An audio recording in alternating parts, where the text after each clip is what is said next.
ওয়া আতমামতু আলাইকুম নি'মাতি ওয়া রাদিতু লাকুমুল ইসলাম দীনা। মাহবুব, আদমের যুগে যে ইসলামের বুনিয়াদ রাখা হয়েছিল, তোমার জাত দ্বারা, তোমার হাত দ্বারা আমি সেই ইসলাম ঘরের কাজকে আজ সম্পূর্ণ করে দিলাম। যদি আমরা হযরত আদমের যুগ থেকে নিয়ে 2026 সাল পর্যন্ত ক্যালকুলেট করতে চাই, তো আমাদের কম্পিউটার বলে দিবে, আমাদের ক্যালকুলেটর বলে দিবে নো আনসার। এত লম্বা চড়া হিসাব না আমাদের দিমাগে আসবে, না আমরা সাল বসাতে পারবো। কিন্তু আমরা যদি এই আয়াত যেদিন অবতীর্ণ হয়েছিল সেই দিন থেকে নিয়ে আজ পর্যন্ত হিসাব করতে চাই, এটা কিন্তু আমরা পেরে যাব। গত বছর ১৫০০তম রবিউল আউয়াল আমরা পালন করেছি, তাই না? ১৫০০তম জশ্নে ঈদে মিলাদুন নবী। তো আমরা এতটুকু তো জানি যে রাসূল সাল্লাল্লাহু আলাইহি সাল্লামের যুগ থেকে এই পর্যন্ত ১৫০০তম পার করলাম। তো যে জিনিসের সম্পূর্ণ হওয়ার বয়স ১৫০০ বছর পার হয়ে যায়, এখনো যদি কেউ বলে আমি চিনতে পারিনি সঠিক কোনটা, বেঠিক কোনটা, ভুল কোনটা, ঠিক কোনটা, রাইট কোনটা, রং কোনটা, তো জানতে হবে ইয়া তো ওর কাছে ইলম নেই, ইয়া ওর তাকদীর খারাপ। যার বয়স হয়ে গেল ১৫০০ বছর, তুমি এখনো চিনতে পারোনি কোনটা ঠিক। সৈয়দে আলা হযরত লিখছেন, আমি দেখে নিয়েছি, ওয়া মান ইয়াবতাগি গায়রাল ইসলাম দীনা ফালান ইউকবালা মিনহু ওয়া হুয়া ফিল আখিরাতি মিনাল খাসিরিন। ইসলাম ছাড়া দুনিয়াতে কোনো সঠিক রাস্তা নেই। তো আমি আর দেখার দোয়া করি না, দেখা রাস্তার উপরে আমি চলার দোয়া করে থাকি। আমি তো দেখে নিয়েছি ইসলাম ছাড়া আর তো দেখার কিছু নেই, আমি চিনে নিয়েছি কোন রাস্তা। এখন আমাকে দেখার নয়, চলার দোয়া।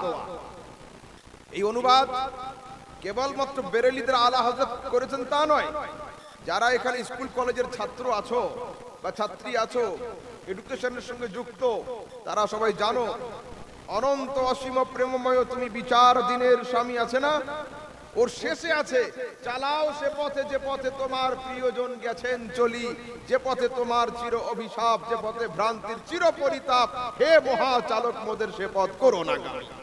আলা হযরত যেটা অনুবাদ করেছেন বাংলা সাহিত্যের সাহিত্যিক, সেটা আপন কবিতার মধ্যে লিখে দিয়েছেন। হলো, এবার চলুন আগের দিকে যাই। প্রশ্ন হলো এই, মৌলভী আহমদ রাজা এখন আপনাদের সামনে, যার সঙ্গে মোলাকাত হলো ওর সঙ্গে হলো। যদি কেউ আগামী কাল বলে মৌলভীর সঙ্গে দেখা করব, তো আমি যে জায়গায় থাকবো সে জায়গায় যেতে হবে। তো কারোর সঙ্গে সাক্ষাৎ করতে গেলে তার অ্যাড্রেস দরকার, তার ঠিকানা দরকার। তো আমি তো চাই আল্লাহকে পাবো, আল্লাহকে মানবো। তো আল্লাহকে জিজ্ঞাসা করছি, আয় মাওলা তোমার ঠিকানা কি, তোমার অ্যাড্রেস কি, আল্লাহর পাতা কোথায়? তো আল্লাহ পাক বলছেন, ইজা সাআলাকা ইবাদি আন্নী ফাইন্নী করিব। ইজা যখন, সাআলাকা নবী তোমাকে জিজ্ঞাসা করবে, ইবাদি আমার বান্দারা, তুই বলে দাও ইন্নী করিব, যে তোমার বাড়ির কাছে হয়ে গেল আমি খোদা তার কাছে হয়ে গেল। लोग घर से खुदा की तलाश में निकले थे, तो खुदा की तरफ से जवाब आ रहा है, महबूब आप फरमा दो जो तुझसे करीब हो गया मैं खुदा उससे करीब हो गया। मैं पूछने लगा लोगों, मैं पूछने लगा परवरदिगार, हम तो तेरी तलाश में निकले थे, मगर तेरी तरफ से जवाब ये आ रहा है कि जो तुझसे करीब हुआ मैं खुदा उसके करीब हो गया। इसकी हकीकत क्या है? तो इमाम अहले सुन्नत से जब मैं सवाल किया तो बोल पड़े, बाखुदा खुदा का यही है दर, बाखुदा खुदा का यही है दर, नहीं है और कोई मफर मकर, जो वहां से हो यही आके हो, जो यहाँ नहीं वो वहां नहीं। বলছে, আয় মাহবুব জানিয়ে দাও তোমার বাড়ি হলো আল্লাহর আদালত। যে মুস্তাফার দরবারে প্রেজেন্ট ও খোদার দরবারে প্রেজেন্ট, যে নবীর দরবারে অ্যাবসেন্ট ও আল্লাহর দরবারেও অ্যাবসেন্ট। যে নবীর দরবারে অ্যাবসেন্ট আল্লাহর দরবারে অ্যাবসেন্ট। আচ্ছা চলুন তো, দুনিয়াতে আমরা সবাই কি এক খোদার মাননেওয়ালা? না, শুধু আমরা তো এক খোদার মাননেওয়ালা সবাই নয়। কেউ দুই খোদায় বিশ্বাস করে, কেউ তিন খোদা মাননেওয়ালা আছে, কেউ বহু খোদা মাননেওয়ালা আছে, আবার কেউ কোনো খোদা মাননেওয়ালা নেই, নাস্তিক। ওরা কাউকে মানে না।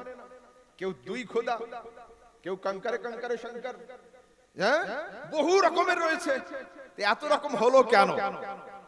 উদাহরণ শুনুন, মাওলানা জালালউদ্দিন রুমি রহমাতুল্লাহ আলাইহি মসনবী শরীফের মধ্যে লিখছেন যে একটা ঘরের মধ্যে, অন্ধকার ঘর, রাখা হলো একটা হাতি। অন্ধকার ঘরের মধ্যে কি রাখা হলো? কি রাখা হলো? হাতি। আর চারজন লোককে ঠিক করা হলো যে তোমরা ঘরের মধ্যে যাবে, ঘর থেকে বেরিয়ে হাতি সম্পর্কে এক্সপেরিয়েন্স জানাবে। অন্ধকার ঘর, হাতি কালো, ফের রাত, দেখার কিছুই নেই। একজন গিয়েছে ঘরে, গিয়ে ওর হাত পড়েছে হাতির কানের উপরে। তো হাতির কান কেমন হয়? পাতলা, এমনি এমনি করে অন্ধকারে হাত দিয়েছে। বাইরে আসলো, ওকে জিজ্ঞাসা হলো হাতি কেমন? তা বলছে তখতার মতো পাতলা। আরো একজন গিয়েছে, ওর হাত দেওয়ানো হয়েছে হাতির সুরের উপরে, সুর থাকে না, সুরে হাত দিয়েছে। অন্ধকারে তো হাত দিয়ে বের হয়েছে, ওকে জিজ্ঞাসা হলো হাতি কেমন? তা বলছে হাতি মোটা বাঁশের মতো, বাঁশ। আরো একজন গিয়েছে ঘরের মধ্যে, ওর হাত দেওয়ানো হলো হাতির পায়ের উপরে।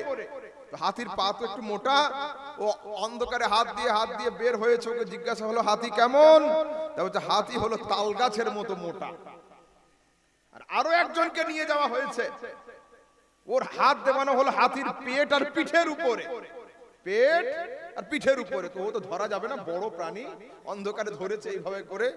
ওকে জিজ্ঞাসা হলো হাতি কেমন? তা বলছে হাতি হলো পাহাড়ের মতো বড়।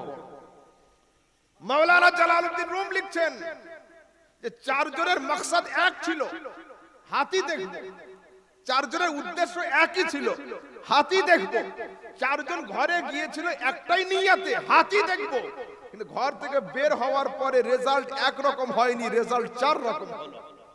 কেউ বলছে হাতি মোটা, কেউ বলছে বাঁশের মতো, কেউ বলছে তাল গাছের মতো, কেউ বলছে পাহাড়ের মতো, কেউ বলছে তখতার মতো। এত রকম হলো কেন? তো বলছে যদি ঘরের মধ্যে একটা 50 টাকা দামের সিএফএল বাল্ব ঝুলিয়ে রাখা হতো, বাল্ব জ্বালানো হতো, তো চারজনের রেজাল্ট চার রকম হতো না, চারজনের রেজাল্ট এক রকম হতো। বাস মৌলভী আহমদ রাজা সমদানি বলে সারা দুনিয়ার লোক অন্ধকারে খোদা খুঁজতে গিয়েছিল। কেউ দুই খোদা পেয়েছে, কেউ তিন খোদা পেয়েছে, কেউ বহু খোদাতে বিশ্বাসী হয়েছে। আর যাদের হাতে নূরে মুস্তাফা টর্চ লাইট ছিল, ওরা এক খোদাতে বিশ্বাসী হয়েছে।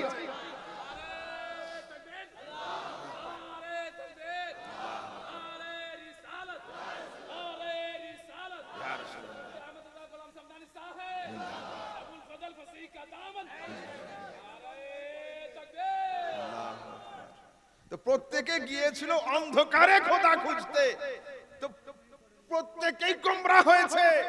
কেউ দুই খোদা, কেউ তিন খোদা। যাদের হাতে নূরে মুস্তাফার টর্চ লাইট ছিল, তারা এক খোদাতে বিশ্বাসী হয়েছে। হলো কি বোঝালাম? আলো ছাড়া কোনো কাজ হবে না। ये कौन आलो? नूर मोहम्मदी। तो आइए फिर एक बात समझा दूं, तुम्हारे आला हजरत, हमारे आला हजरत, सुन्नियों के आला हजरत फरमाते हैं चमक तुझसे पाते हैं, चमक तुझसे पाते हैं सब पाने वाले, मेरा दिल भी चमका दे चमकाने वाले। मैंने आला हजरत से पूछा, हुजूर लोग तो चेहरा चमकाने की बात करते हैं, आप दिल की बात करते हैं। यहाँ ये आपने जो रोशनी लगाई है, हैलोजन है, क्यों? अहमद रजा की शक्ल देखने के लिए या फिर दिल देखने के लिए? शक्ल देखने के लिए लाइट लगाई जाती है हजरत के चेहरे की ज़ियारत के लिए, दिल की ज़ियारत के लिए नहीं। क्यों? इस रोशनी से दिल नजर नहीं आता। तो आला हजरत सैयदी फरमाते हैं अहमद रजा, बात की गहराई तक तुम नहीं पहुंचे। अगर कोई चाहता है कि मैं अपने बदन को रोशन करूं तो सूरज की रोशनी उसके लिए काफी हो जाएगी। अगर कोई चाहता है मैं अपने चेहरे को रोशन करूं तो चांद की चांदनी उसके लिए काफी हो जाएगी।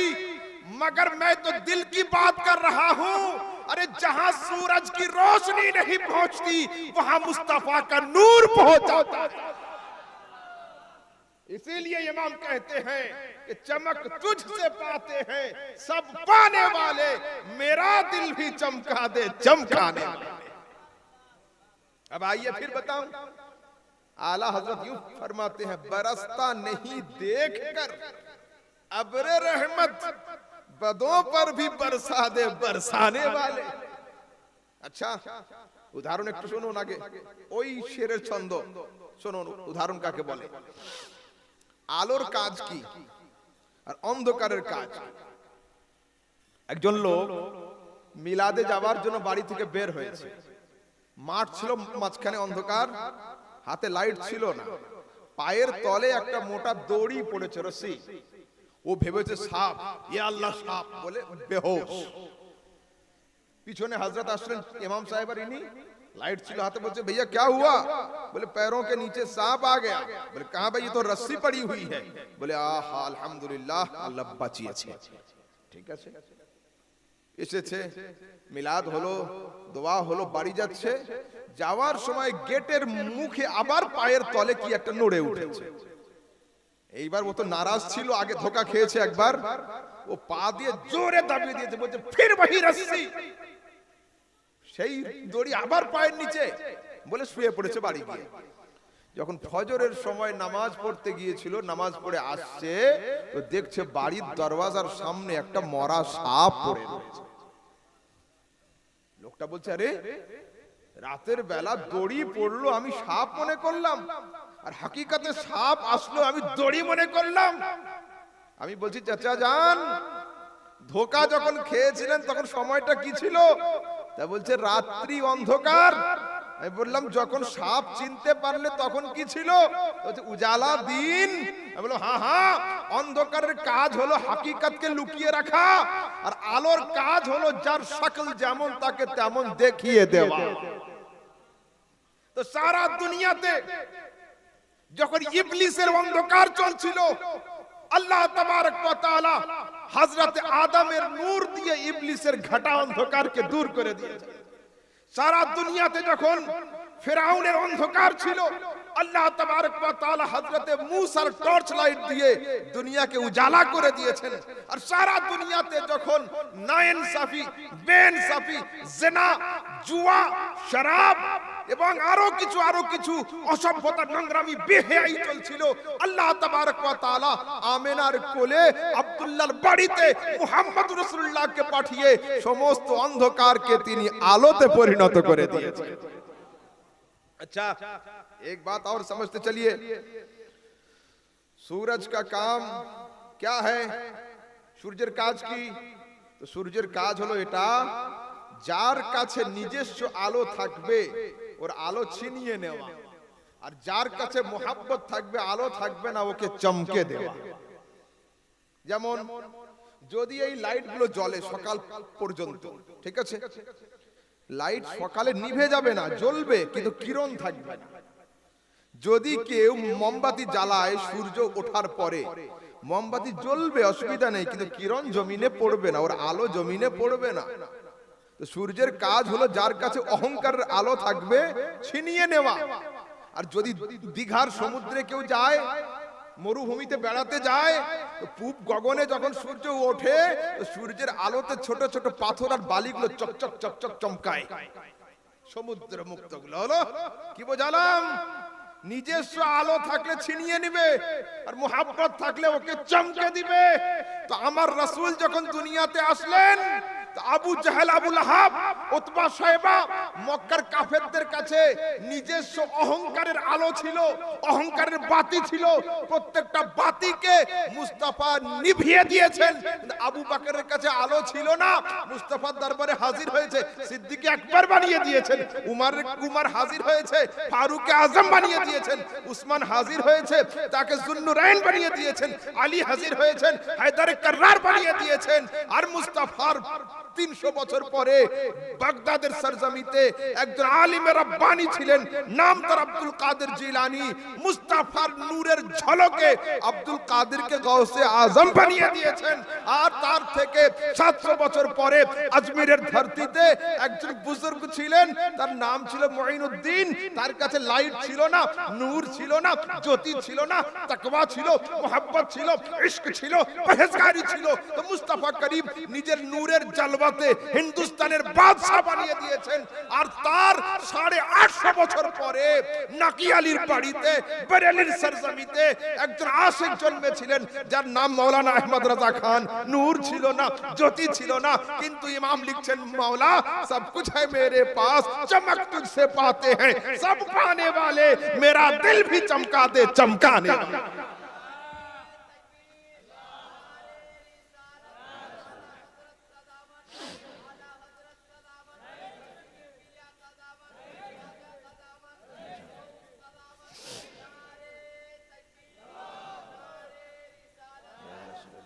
अच्छा, আরেকটু উদাহরণ নেন, কি বললো? बरसता नहीं देख कर अब्र रहमत, बदों पर भी बरसा दे बरसाने वाले। রাতের বেলা বৃষ্টি হয়েছে, ঠিক আছে, বাড়ির উঠান বোঝেন, উঠান আঙ্গিনা উঠান, উঠানে একটা মগ পড়েছিল, মগ আর একটা বালতি। তো বাড়িওয়ালা সকালে বের হয়েছে, মগের দিকে তাকিয়েছে, দেখছে মগে 250 গ্রাম পানি জমে আছে। বৃষ্টি হয়েছে তো, বালতিতে হাত দিয়েছে, বালতিতে 2.5 লিটার পানি জমে আছে। আর বাড়ি থেকে বের হয়ে পুকুরের দিকে তাকিয়েছে, দেখছে কয়েক হাজার লিটার পানি জমে আছে। আর চা পান করার জন্য রোডের উপরে গিয়েছে, দেখছে এক কাতরা পানিও নাই।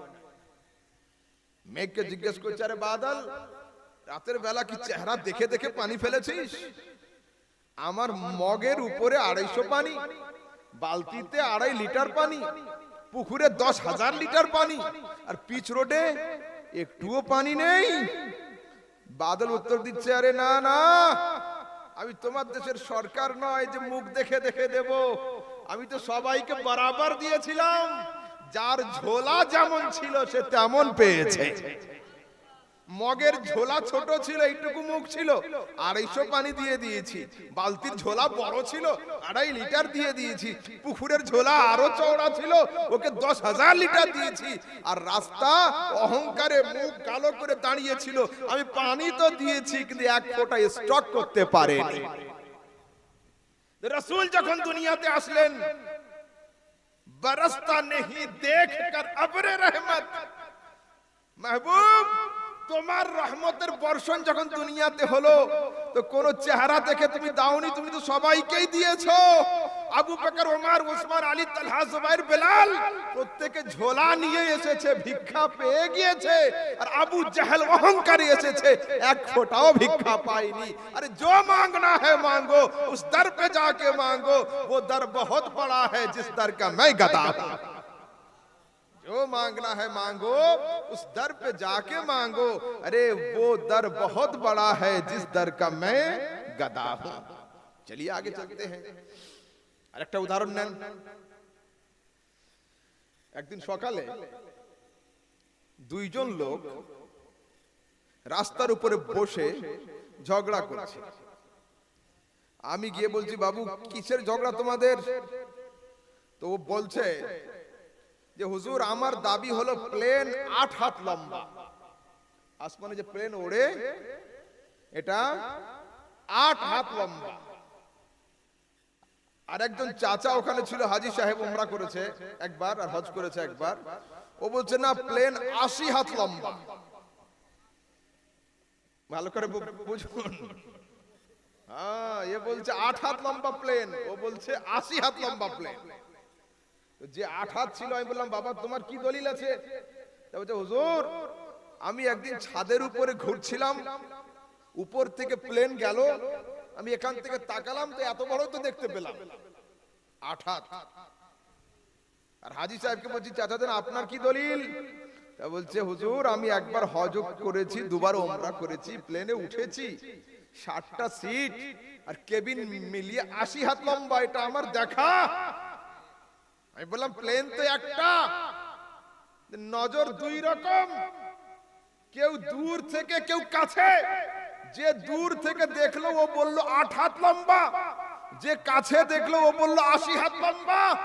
আরে নবী তো একজন মুহাম্মদুর রাসূলুল্লাহ, তাকে কেউ বলে 8 হাত কেউ বলে 80 হাত। আমি বললাম নজর দুটো, এক হলো সিদ্দিকী নজর আর এক হলো আবু জাহলি নজর। যারা আবু জাহেলের নজরে মুস্তাফা দেখে তারা বলে মুস্তাফা 8 হাত লম্বা, আর যারা আবু বকর সিদ্দিকের নজরে মুস্তাফা দেখে তারা বলে মুস্তাফা 80 হাত লম্বা। হলো, সেই জন্য খবরদার নজর ঠিক রাখুন, নজর ঠিক রাখুন। আবু বকর সিদ্দিকের নজরে মুস্তাফা দেখতে হবে, আবু জাহেলের নজরে মুস্তাফা দেখলে হবে না। হলো, চলুন একটু আগের দিকে যাই। বর্তমানে আমাদের সমাজে যুবকরা শোনো, রাত্রি অনেক হচ্ছে, খুব বেশি আলোচনা নয়, আমি একটু কিছু সমাজ সংস্কারমূলক, সমাজে পরিবর্তন আনতে হবে এ সম্পর্কে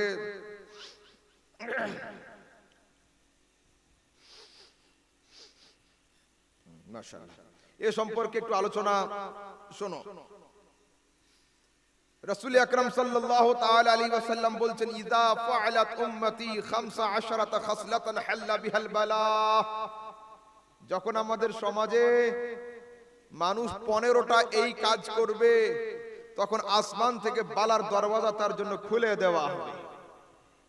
এইবার দিল খুলে শোনো আর পুরো মাইন্ডকে প্রেজেন্ট। কি কি?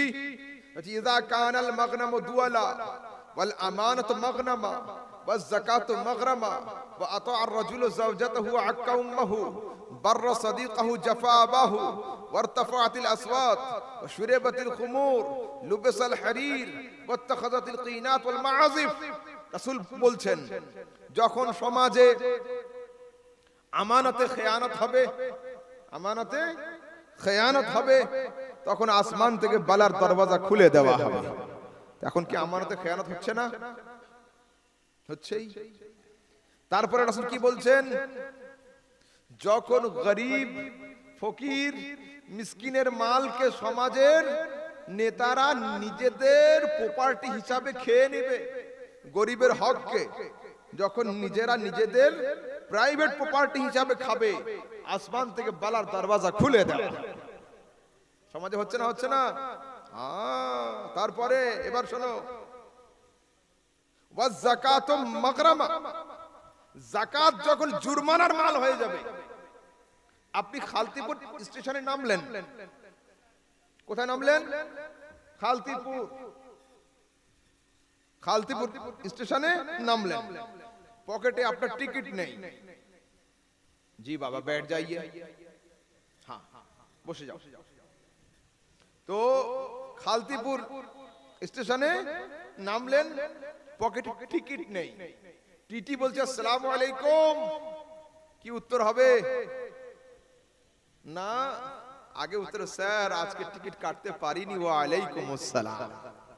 সারেন্ডার হতে হবে আগে, নয়তো টিকিট ধরবে এখানে টিটি গলায়। তো রাসূল বলছেন যখন সমাজের আলেমরা ধনীদেরকে যাকাতের মসলা বলবে, যাকাত দেওয়ার কথা বলবে, তখন ওদের চেহারাগুলো কেমন হবে? বিনা টিকিটে টিটির সঙ্গে দেখা হলে প্যাসেঞ্জারের চেহারা যেমন হয়, তো ইমাম সাহেবকে দেখতে পেলে যাকাতের টাকা দেওয়ার ভরে ওর চেহারা বাংলা 5 হয়ে যায়। এখন হচ্ছে না সমাজে? তারপরে এইবার যুবকরা শোনো, তোমাদের সমাজ সংস্কার রাসূল কি বলছেন? ওয়া আতার রাজুলু যাওজাতাহু আক্কা উম্মাহু। যখন সমাজের যুবকরা স্ত্রীর মহব্বতে মাকে ধাক্কা মারবে, আসমান থেকে বালার দরওয়াজা খুলে দেওয়া হবে। আল্লাহু আকবার। যখন স্ত্রীর মোহাব্বতে মাকে ধাক্কা মারবে, আসমান থেকে বালার দরওয়াজা খুলে দেওয়া হবে। এ ছেলে আছে না নেই? বাড়িতে বাড়িতে এসে তারপরে রাসূল কি বলছেন? বাররা সাদিকাহু ওয়া জাফা আবাহু। যখন সমাজের যুবকরা বন্ধুদেরকে সন্তুষ্ট রাখার জন্য আব্বার সঙ্গে ঝগড়া করবে, বন্ধুকে দোস্ত বানাবে আর আব্বার সঙ্গে ঝগড়া করবে, ওটা আসমান থেকে বালার দরওয়াজা ওর জন্য খুলে দেওয়া। আল্লাহু আকবার। তারপরে রাসূল কি বলছেন? ওয়া শুরাবাতিল খুমুর। সমাজে যখন মদ পান সাধারণ থেকে সাধারণ হয়ে যাবে, যখন সমাজে মদ পান শুরু হবে, আসমান থেকে বালার দরওয়াজা খুলে দেওয়া হবে। তো এটা কথা আমি বেশি বলতে পারবো না, যাদের বয়স 40+ তারা বলতে পারবে। আমার তো 33, আমার দ্বারা হবে না। বলুন যাদের এখানে 60 বছর 70 বছরের লোক আছেন, আজ থেকে 30 বছর আগে এই গ্রামে কয়জন লোক মদ পান করতো আর এখন কয়জন মদ পান করে? পার্সেন্টেজ বাড়েনি? অনেক বেড়েছে। শুধু বাড়েনি, অনেক বেড়েছে। রাসূল বলছেন যখন সমাজে মদ পান সাধারণ থেকে সাধারণ হয়ে যাবে, আসমান থেকে বালার দরওয়াজা খুলে দেওয়া হবে। এখানে একটা কথা আছে, সে কথা হলো এই, সমাজের শিক্ষিত ছেলেরা আর মদ খায় না, এখন অশিক্ষিতরা মদ খায়। ধনীরা মদ খায় না, গরিব লোকেরা মদ খায়। ঠিক বলছি? ঠিক না? मेरी हर बात पर लब्बैक नहीं कहना है, हम कहीं कहीं आपका इम्तिहान भी लेंगे। मौत तो सबाई खाবে, ধনী গরিব কি আছে, मगर मेरी बात में कुछ राज भी है। সেটা হলো এই, আমাদের সমাজের গরিবরা মদ পান করে আর ধনীরা মদ নয় বিয়ার পান করে। ঠিক না ভুল? আমাদের সমাজের শিক্ষিত ছেলেরা মদ খায় না, গরিবরা মদ খায়। অশিক্ষিতরা মদ খায়, তার মানে কি? অশিক্ষিতরা মদ পান করে আর শিক্ষিতরা হুইস্কি আর ব্র্যান্ডি পান করে। এগুলো সব কিন্তু মদ, এগুলো সব মদ। আলহামদুলিল্লাহ, মৌলভী আহমদ রাজা সমদানি হাদিস ছাড়া কিছু বলে না। রাসূল আকরাম ১৫০০ বছর আগে জানিয়েছেন, ইয়াশরিবুনাল খামরা দুনা ইসমিহি। কিয়ামতের আগে মানুষ মদ পান করবে, মদের ব্র্যান্ড চেঞ্জ করে, মদের নাম চেঞ্জ করে, মদের লেভেল পরিবর্তন করে দিয়ে। আমি বলছি, আয় মুস্তাফা, তোর নজরের উপরে আমার পিতামাতা কুরবান। ১৫০০ বছর আগে তুমি যেমন যেমন বলেছিলে, বর্তমানে 2026 সালে আমি তেমন তেমন দেখতে পাচ্ছি। মদের নাম পরিবর্তন করে দিয়ে মদ পান হবে। রাসূল ১৫০০ বছর আগে ওটাও জানিয়ে দিয়েছিলেন। তারপরে রাসূল কি বলছেন? ওয়ারতাফাতিল আসওয়াতু ফিল মাসাজিদ। মসজিদে যখন উঁচু আওয়াজে ঝগড়া শুরু হবে, মসজিদে ঝগড়া শুরু হবে, আসমান থেকে বালার দরওয়াজা খুলে দেওয়া হবে। ঝগড়া হচ্ছে না মসজিদে? হ্যাঁ, ঝগড়া দূরের কথা, বাংলাদেশের চ্যানেলগুলো খুলে দেখো, সুন্নিদের মাজার ভাঙতে ভাঙতে মসজিদে পর্যন্ত আগুন লাগিয়ে দেওয়া হচ্ছে। আল্লাহু আকবার। তারপরে রাসূল কি বলছেন? ওয়ালুবিসাল হারির। হারির মানে রেশম। রেশমের কাপড় যখন পুরুষরা পরতে আরম্ভ করবে, আসমান থেকে বালার দরওয়াজা খুলে দেওয়া হবে। বুখারীর হাদিসে আছে, পুরুষদের জন্য রাসূল রেশম আর সোনাকে হারাম করে দিয়েছেন। এখন আমাদের সমাজের বড় বড় ধনীরা, বড় বড় আমির লোকেরা গাড়ি নিয়ে চলে যাচ্ছে শপিং মলে, সেখানে গিয়ে রেশমের কাপড় কিনে নিয়ে আসছে। বড় বড় স্বর্ণ রৌপ্যের শোরুমে চলে গিয়ে সোনার চেন, সোনার ব্রেসলেট, সোনার আংটি, সোনার বালি কিনে নিয়ে চলে আসছে। রাসূল ১৫০০ বছর আগে জানিয়েছেন, যে সময়ে সমাজের পুরুষরা সোনা আর রেশমের কাপড় ব্যবহার করবে, আসমান থেকে বালার দরওয়াজা তার জন্য খুলে দেওয়া। তারপর রাসূল কি বলছেন? ওয়াত্তাখাযাতিল কিরাত ওয়াল মাআজিফ।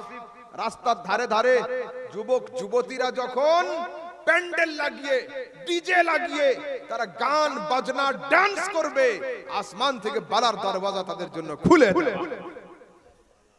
আল্লাহু আকবার। হচ্ছে না? হ্যাঁ। তারপরে আমাদের সমাজের ছেলেরা মোবাইলে চার্জ করে কখন জানো? কখন? সারা দিন যখন চার্জ শেষ হয় চার্জ তো করতেই হবে, কিন্তু স্পেশাল টাইম আছে একটা আমাদের যুবকদের। কখন? রাতে যখন বাবা মায়ের সঙ্গে ভাত খেতে বসে সেই সময় মোবাইলটা দৌড়ে গিয়ে চার্জে লাগিয়ে দিয়ে চলে আসে, কারণ আধ ঘন্টা টাইম ওইখানে পাওয়া যায়, খালি টাইম ওটা, যে আমি এখানে খাচ্ছি, পেট ভরাচ্ছি, তুমিও পেট ভরাও।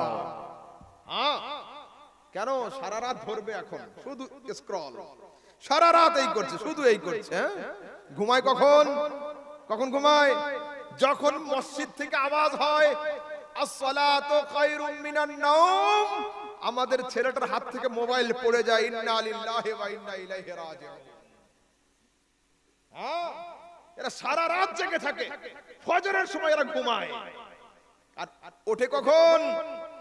বেলা 9:30 10টার সময় ওঠে, যখন আব্বা বাজার করে নিয়ে চলে আসে, মায়ের ভাত রান্না করা হয়ে যায়, সেই সময় নবাব সাহেব ব্রাশ নিয়ে বের হয়, কলগেটার ব্রাশ নিয়ে। আহা, অফিসার সারা রাত ডিউটি করেছে। হ্যাঁ, সারা রাত ডিউটি করেছে ওরা, সারা রাত ঘুমানোর পরে মানুষ যখন ঘুম থেকে ওঠে ওর চেহারা ফ্রেশ হয়, তাই না? নিট এন্ড ক্লিন হয়, দেখতে খুব সুন্দর লাগে, রং যেমন হোক ওটা বিষয় না, চেহারা ভালো লাগে। কিন্তু আমাদের যুবক আর যুবতীরা যখন ঘুম থেকে ওঠে কি মনে হয়? চোখগুলা ঢোকা ঢোকা, বালগুলা বিখরা বিখরা, দাড়িগুলো উলঝি উলঝি, মনে হয় চুরি করতে গিয়ে কোনো জায়গায় ধরা পড়েছিল, সারা রাত মার খেয়েছে। কেন? আপনি মনে করছেন ও ছিল? জি না, বিছানার উপরে ঘরের ভিতরে ওর দেহটা ছিল, ও ঘরে ছিল না। হয় আইএমও, নয় মেসেঞ্জার, নয় ইনস্টা, নয় হোয়াটসঅ্যাপ, নয় ফেসবুক, নয় চ্যাটিং, নয় কলিং, নয় কিছু, নয় কিছু, ও ছিল না ঘরে।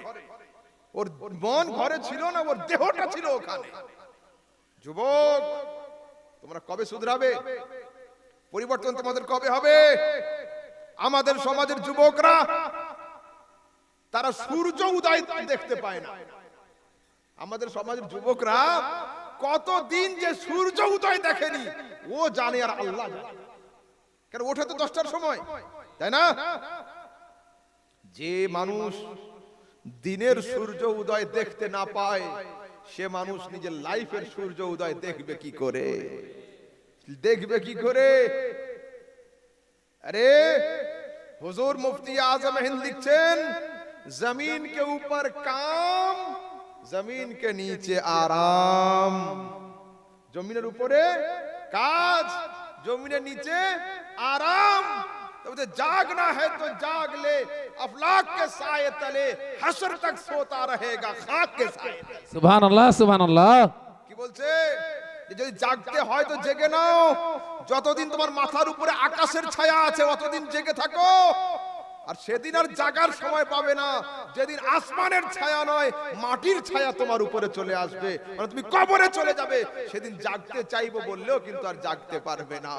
अरे जागना है तो जाग ले, अफलाक के साए तले हशर तक सोता रहेगा खाक के साए तले। वाह वाह, सुभान अल्लाह। क्या हुआ? बैठो बैठो बैठो, हाँ बसो बसो, बस बस, ठीक है, अच्छा बस बस छेड़े ना उसको। दीवाने को हिकारत से दीवाना न कहना, दीवाना बहुत सोच के दीवाना बना है। क्यों कहें, छोड़िए अपने हाल पर। अच्छा, তারপরে আরেকটু কথা শোনো। আল্লামা ইকবাল, মহাকবি ইকবাল, डॉक्टर इकबाल लिखছেন, वदा में हो तुम नसारा, तमद्दुन में हो हुनूद, ऐ मुसलमान तुम्हें देखकर शर्माए यहूद।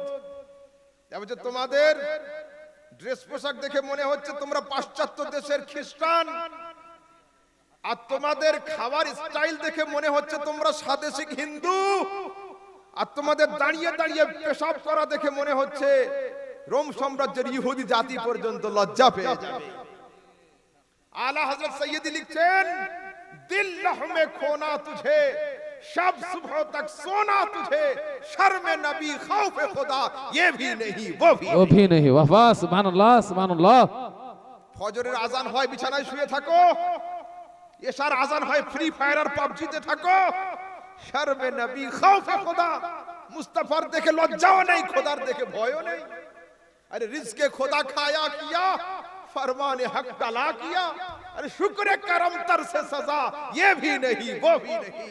আল্লাহ পাকের খাবার খুব খেয়েছো আর আল্লাহ পাকের সঙ্গে জবরদস্ত নাফরমানি করেছো, আল্লাহর খানা খেয়ে কোন সময় শুকর আলহামদুলিল্লাহ বলো না, আর আল্লাহর সঙ্গে নেমো খারামি করে নাউজুবিল্লাহ তোমরা পাঠ করো না।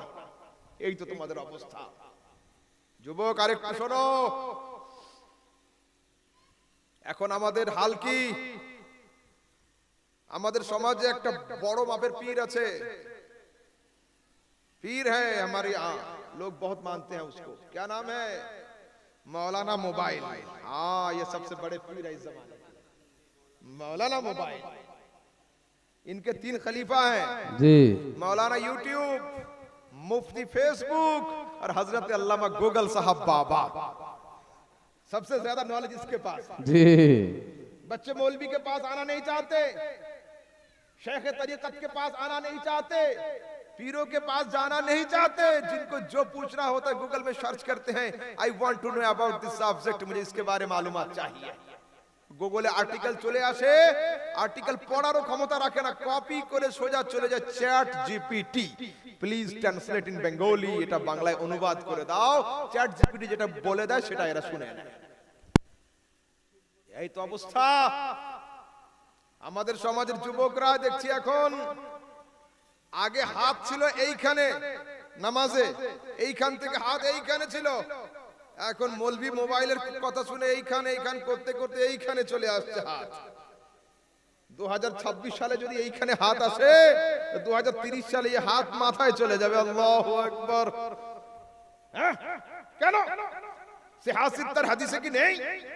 সিহাসিত্তার আবু দাউদ, হযরত আলী কুফা হাইকোর্টের চিফ জাস্টিস শেরে খোদা মাওলায়ে কায়নাত বলছেন, ইন্না মিনাস সুন্নাতে ওয়াদউল কাফ আলাল কাফ তাহতা সুররা, মুস্তাফার সুন্নাত হলো বাম হাতের উপরে ডান হাত রেখে নাভির নিচে রাখা। জি হক है।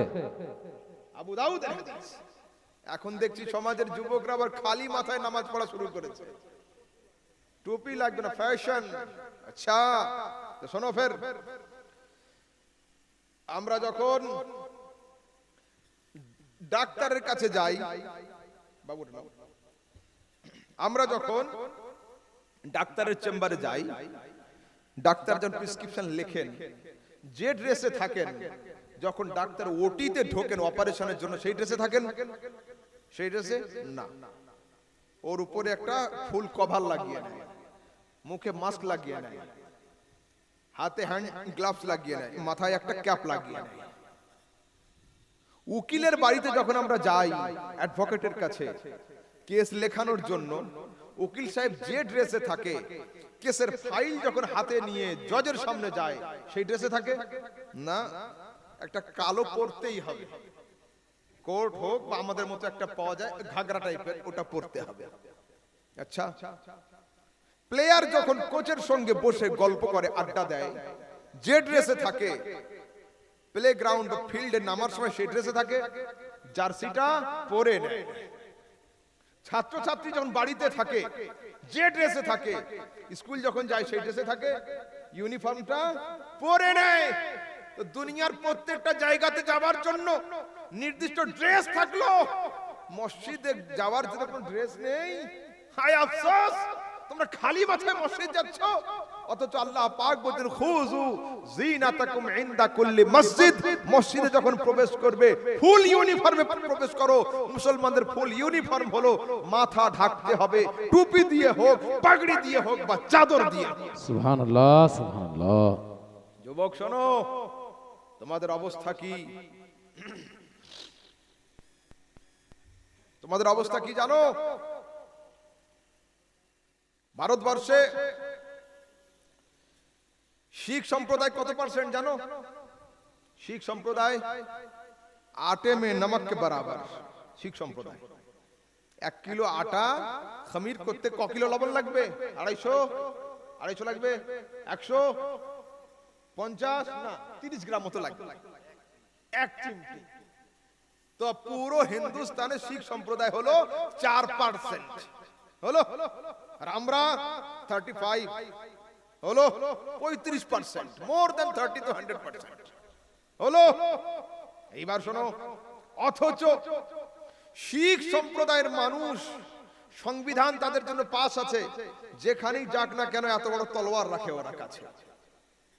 শিখেদের সরদারজি যে ড্রাইভার গুলো হয়, লরি ড্রাইভার, ওরা যখন ঝগড়া লাগে, লরিওয়ালা মারপিট হয় না মাঝে মধ্যে, মারপিট হলে আমাদের বাঙালি ড্রাইভার এদিক ওদিক খোঁজে, ফাটা বাঁশ খোঁজে, ফাটা বাঁশ, আর ওদিকে শিখেদের ড্রাইভার তলোয়ার নিয়ে আ যা বেটা দিখা দুঙ্গা, ওর হাতে তলোয়ার থাকে আর এর হাতে ডালঘুটনি, হলো। অথচ মুসলিম যুবক যখন ট্রেনে বাসে সফর করে, যদি এর ব্যাগে একটা ব্লেড পাওয়া যায় বা আপেল কাটা ছুরি পাওয়া যায়, খবরে চলে আসে মুসলমান সন্ত্রাসবাদ ধরা পড়েছে। কেন এই অবস্থা? আরে এই জন্য যে হাতে তলোয়ার রাখা ছিল মুস্তাফার সুন্নাত, হাতে তলোয়ার রাখা ছিল আবু বকরের সুন্নাত, উমরের সুন্নাত, আলীর সুন্নাত। রাষ্ট্রপ্রধান হিসাবে হযরতে উমর সব সময় হাতে ছড়ি রাখতেন, রাষ্ট্রপ্রধান ছিলেন উনি, হেড ছিলেন উনি। ১৫০০ বছর ধরে যদি আমরা এই সুন্নাতকে পালন করতাম, ভারতের সংবিধানে মুসলিমদের জন্য একটা ধারা পাস হয়ে থাকতো। কিন্তু আমরা রাসূলের সুন্নাতকে ছেড়ে দিয়েছি, আজ সেই জন্য এই হাল আমাদের। আরো হবে, পয়েন্ট দেখাচ্ছি আমি, শোনেন। ভারতের সবচেয়ে বড় পদের নাম কি? রাষ্ট্রপতি পদ, সবচেয়ে বড়। তারপরে প্রধানমন্ত্রী। মনমোহন স্যার কে ছিলেন? প্রধানমন্ত্রী। আব্দুল কালাম স্যার কে ছিলেন? রাষ্ট্রপতি। মনমোহন স্যার ছিলেন শিখ, আব্দুল কালাম স্যার ছিলেন মুসলিম।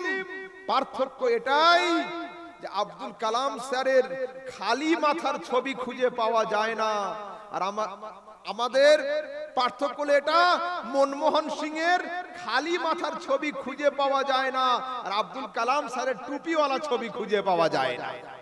কি পার্থক্য দেখছেন? মনমোহন খালি মাথায় কোনোদিন পার্লামেন্টে আসেনি, আর আব্দুল কালাম স্যার কোনোদিন টুপি পরে তিনি অফিসে যায়। কেন? যদি টুপি পরে যেতেন, তার কি রাষ্ট্রপতি পদ ছিনিয়ে নেওয়া হতো? মোটেও না। আমি প্রাউড করি আব্দুল কালাম স্যার এডুকেশন, তার নলেজ, তার কোয়ালিফিকেশন, তার research, I know that. All over India তাকে রেসপেক্ট করে, স্যালুট করে, নো প্রবলেম।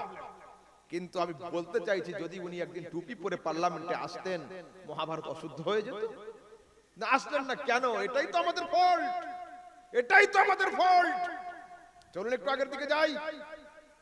যদি আপনাদের থানাতে কোন মুসলিম ছেলে নতুন চাকরি পায়, পুলিশ হিসাবে চাকরি পেল, পোস্টিং, যদি আমার মতো দাড়ি নিয়ে আসে, ওসি সাহেব পোস্টিং দিবেন? আইসি সাহেব কি বলবেন? বাবু সেলুনে যাও, ক্লিন শেভ, আগে দাড়ি চেঁচে এসো, টাকা না থাকলে আমি দিচ্ছি, পরে বেতন পেলে আমাকে দিয়ে দিবে, কিন্তু দাড়ি নিয়ে হবে না। অথচ বিএসএফ, আর্মি, এয়ারফোর্স, নেভি, এই সমস্ত বড় বড় চাকরিতে যেগুলো কমান্ডো পদ রয়েছে, বেশিরভাগ কমান্ডো শিখ সম্প্রদায়ের যুবকগুলো হয়, তাদের মাথায় পাগড়িও থাকে, মুখে দাড়িও থাকে। আমাদের হলো না কেন? তাদের গুরু নানকের জন্ম কবে, আর তোমাদের রাসূল মুহাম্মদ আরবির জন্ম কবে? আরে গুরু নানক হলো 200 বছর আগের লোক, আর মুহাম্মদ রাসূলুল্লাহ হলো 1500 বছর আগের লোক। গুরু নানক 200 বছর আগে শিখিয়েছেন টুপি খুলবে না, পাগড়ি খুলবে না, দাড়ি ছাঁটবে না।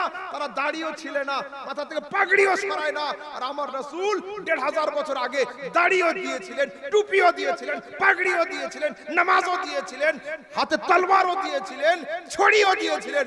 আমরা একটাও নিতে পারি। अरे जो तेरे दर से यार फिरते हैं, दर बदर यूं ही खार फिरते हैं। ऐ मुस्तफा, তোমার দরবারেতে যে একবার পিছন করে চলে আসে, সারা দুনিয়ার সমস্ত দরবারে ও ঠোকর খেতে থাকে।